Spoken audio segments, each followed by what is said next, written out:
College football is just a week away. As I'm recording this, we are literally 7 days away from kickoff for UNLV football. Some teams, obviously week 0, are kicking off today. A little bit later, I'll be tuning into some college football for the first time in 2024. I'm so excited about that. And if you needed any more evidence that college football is here in Las Vegas, UNLV voted as a team for their 2024 team captains, and they are Ricky White, Jackson Woodard, Jonathan Baldwin, and Jacob DeJesus. Those are team voted captains. They'll be the captains for the entirety of the season because that's what the team voted for. So huge honor for those guys to get those C's sewed onto their jerseys. They'll be the captains to kick off the season. And this video is about one of those captains. Can you guess who it is?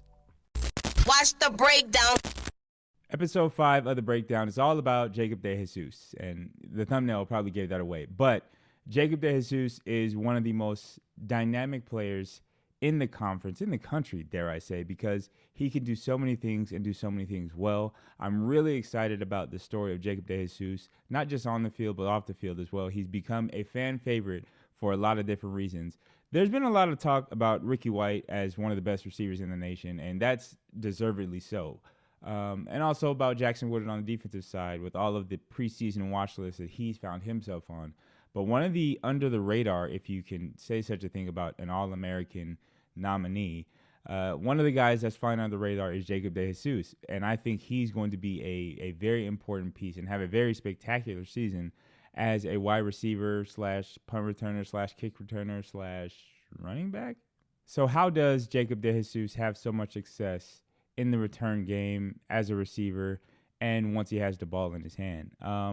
There's 3 main characteristics, I guess, that I'll point out that each kind of feature one of those positions, right? And the first one is the one that I think he makes the most impact, which is the most game-changing, is in the special teams as a returner. Being a good returner is really valuable to a team, especially a team that puts the emphasis on special teams the way UNLV does. But one of the things that makes Jacob so successful in his returns is the pace to the point of attack. So I had a coach back in the day who let me in on a little bit of the trade secrets of being a good returner. I don't know if he was a good returner in his past, but that's not the point. What he told me was that to be a good returner, it's not all about the jukes, the changing direction, reversing field, all the stuff that makes highlights. To be consistently good in the return game, it's all about the pace to the point of attack. And Jacob DeJesus, the time that he's played with UNLV, has demonstrated an understanding of the pace that it takes. You cannot hesitate. You cannot dilly-dally, as my former coach used to say, about while you're being a returner. You need to get vertical, get north and south, put pressure on the return or the coverage team to break down and stay in their lanes. It's like if you're standing at the beach and there's a wave coming, the best way to avoid the wave and get through the wave is to go right at it and like duck dive at it. If you imagine like trying to dodge a wave at the beach by running side to side, you're not really going to get very far, right? Like you're not going to move forward. This is a really stupid metaphor, but I hope you're tracking what I'm saying here. Like Jacob DeJesus, when he catches the ball, he's beelining it towards the point of the return, right? Like he's getting to that point as fast as he can and not wasting a lot of time going sideways. So that in turn leads to a lot of yards. And if you can break through that initial line, there's a lot of green grass on the other side. And usually special teams coverage is like in a wall across the field. And if you can break through that wall, it's just you and the punter. I know we've all heard that before on returns. It's just the punter to beat or just the kicker to beat. So breaking through that initial wall as quickly as possible, trusting the block, number one, because you have to trust that your blocks are going to get there.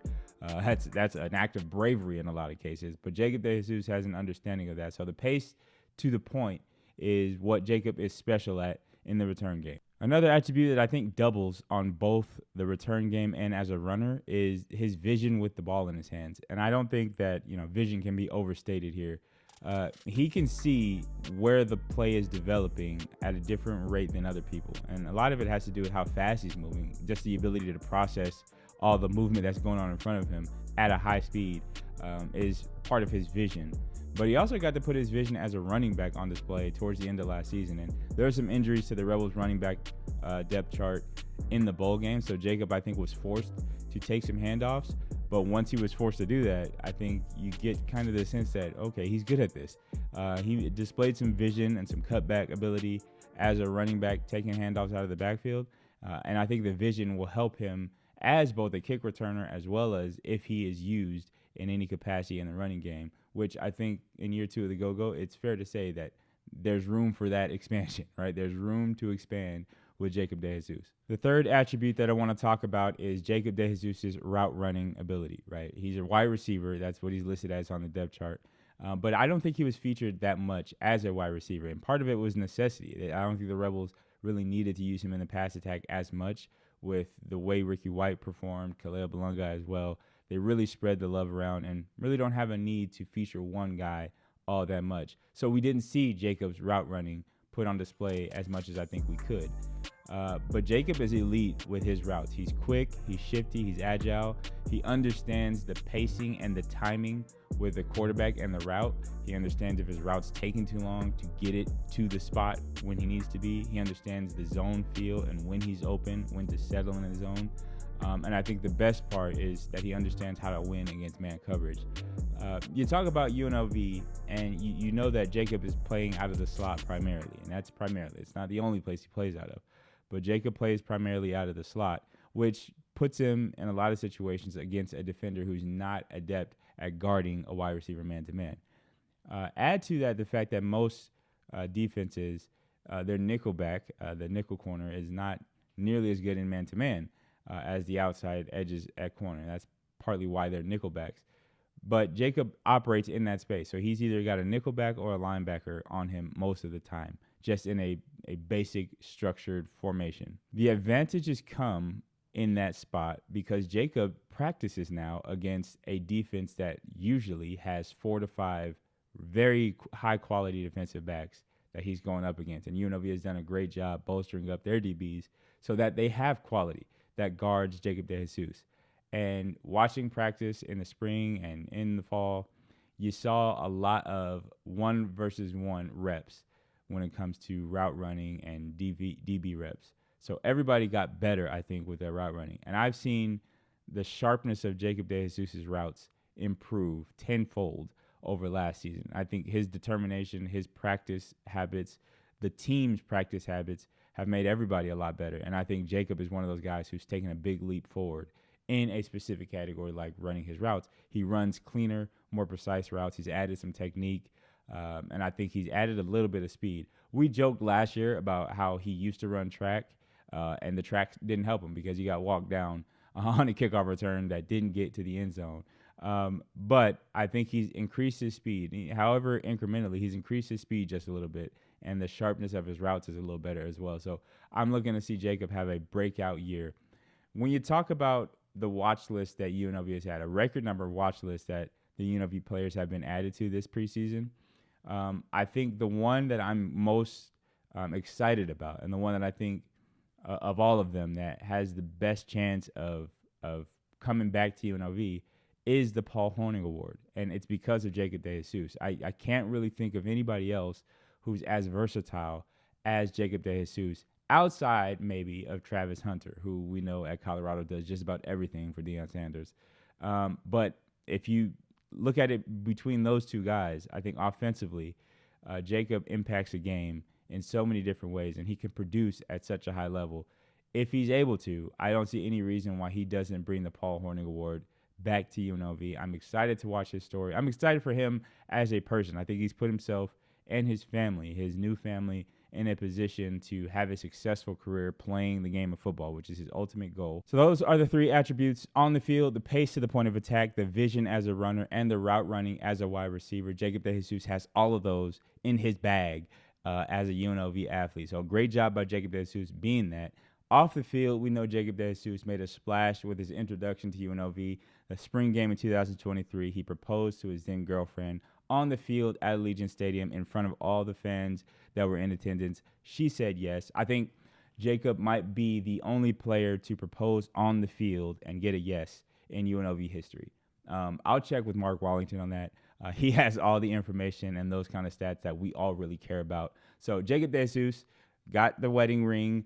His daughter is now in a position where her daddy might be playing football for the rest of his life. He has set himself up with a good opportunity to succeed. And the Paul Hornung Award will be something to add to the trophy case for sure. So rooting for Jacob on and off the field. Going back on the field, his practice habits, the way he plays, the way he leads this team by example. You root for guys like that to have success and to get everything that they strive for because he deserves it. He truly, genuinely deserves it with his work ethic. He said that he wants to get 5 touchdowns in the return game this season. That was him. I didn't put that pressure on him. He said he wants to get 5 to the end zone. I think he can do it. I think there was plenty of opportunity last year. I know New Mexico, he had a couple of good punt returns. Obviously, the kickoff return at Allegiant Stadium, that almost was. He didn't quite get it to the goal line. But he has a chance. I think with the emphasis on special teams and with his drive for that goal, I wouldn't be surprised if he gets it to the end zone a few times. So that's it for this one. Jacob DeJesus was the topic. Of course, we're diving into Houston and game prep for next week. 7 days away from kickoff, August 31st in Houston. Kickoff is at 4 p.m. Pacific, 6 p.m. in Houston. I think that's Central Time. But we'll be there live on the ground for our first Rebel football game. It's going to be a big one against a Big 12 opponent, kicking things off for the season. There's college football going on right now. There's some conference opponents, some future opponents of UNLV that have week 0 action. So I'll be tuned in, trying to get early scouting reports on those teams and what they look like. Tell me what you're excited for this season for UNLV college football. Obviously, I'm excited about Jacob DeJesus, so I'll be kind of being a stat tracker for that one, seeing if he still is in the running for that Paul Hornung Award. At the midway point, we'll probably revisit this. But tell me if you're excited about the upcoming season. Tell me if you're excited about the coaches shows that are coming up every Wednesday. Myself, Matt Neverett, and head coach Barry Odom will be having discussions weekly at Parkway Tavern here in Las Vegas on the 215 and Flamingo location, diving into last week's opponent, the upcoming opponent, what special events are going on around UNLV. So coming out to Parkway Tavern for those coaches show. This first show, I should mention, there's a special prize to any member of the live audience that is at Parkway Tavern. We'll raffle off a suite at Allegiant Stadium at the Utah Tech game in week 2, the home opener for UNLV. So if you come to the first Barry Odom radio show Wednesday at 6 p.m. at Parkway Tavern on 215 and Flamingo, you'll be entered into a raffle automatically for a chance to win the use of a 16-person suite at Allegiant Stadium for the home opener against Utah Tech. I did not mess that promo up. It is a real thing. Be there. You can hold me to it. I'll try to pull the winning raffle ticket for you if you show up to the coaches show Wednesday at 6 p.m. Parkway Tavern, 215 in Flamingo. That's it for this one. Hope to see you next week. Hope to see you next time on the Breakdown Podcast with me, Caleb Heron. Peace.